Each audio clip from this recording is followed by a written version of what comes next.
Okay, so this is a super cool topic.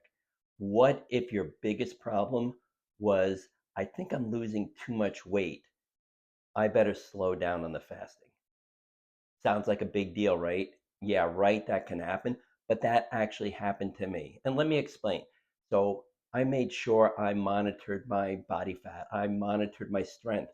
I did not lose muscle while I was losing weight. I was losing fat, which was great. But you get to a certain body fat percentage, and you may look amazing without a shirt on, but with your clothes on, your face starts to get a little gaunt. You start to look sallow.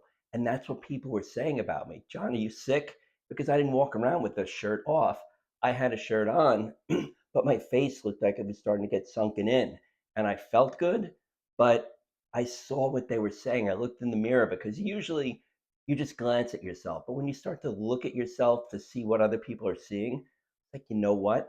Maybe I am getting a little too thin. Maybe my body fat percentage is getting a little too low. And for what? I mean, I didn't need it to be that low. So what did I do? I said, well, I don't want to go back to where I was. I am just going to modify the way I was fasting. So at the time, like I'm sure some of you know, I was doing 16:8 or 18:6 every day, except for 2 days a week. 2 days a week, I was doing 42-hour fast. And I would do that on a Tuesday and a Thursday usually. So when I realized that I was getting too thin, I just cut those 42-hour fasts. I only did one a week. And then eventually I did away with that one. And now I just do 16:8 or 18:6. Now, there are times when I'll throw in a 42-hour fast, and that's great. I'm doing it for what reason? I'm doing it because it feels good. I like the feeling of just kind of letting my system rest.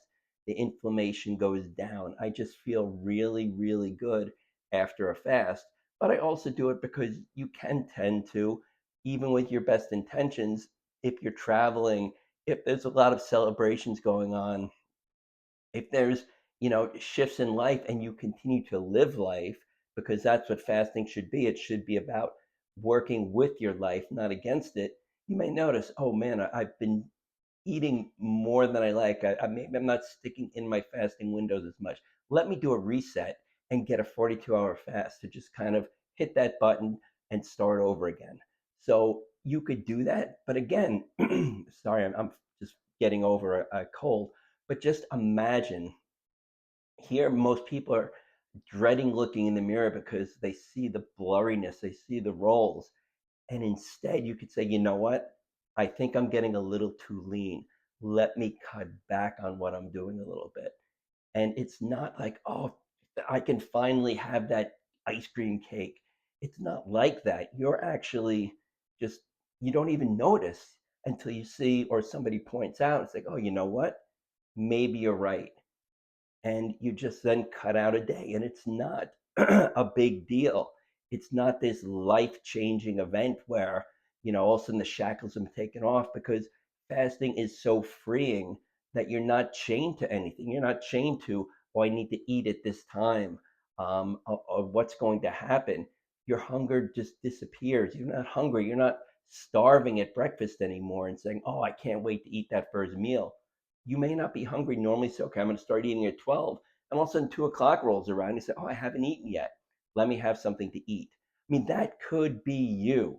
You could be the person who now is just looking in the mirror and hating what you see. And you shouldn't. I mean, you should always love yourself, but you could see the need for improvement.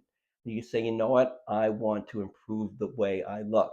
And then take up fasting, and you'll end up on the other side of this very quickly. You're going to feel better. You're going to have more energy, more mental clarity. And again, you are going to get to that point where you're going to say, I don't want to lose any more weight. What do I do now? And that was such a huge question that I would get from people who bought my book, who got my course. They would reach out to me that I actually had to add a special chapter to the book. I had to rewrite the book to make sure I covered what happens when you reach your ideal weight, because so many people were reaching that weight and then they panicked. They didn't know what to do. What a horrible problem to have, right?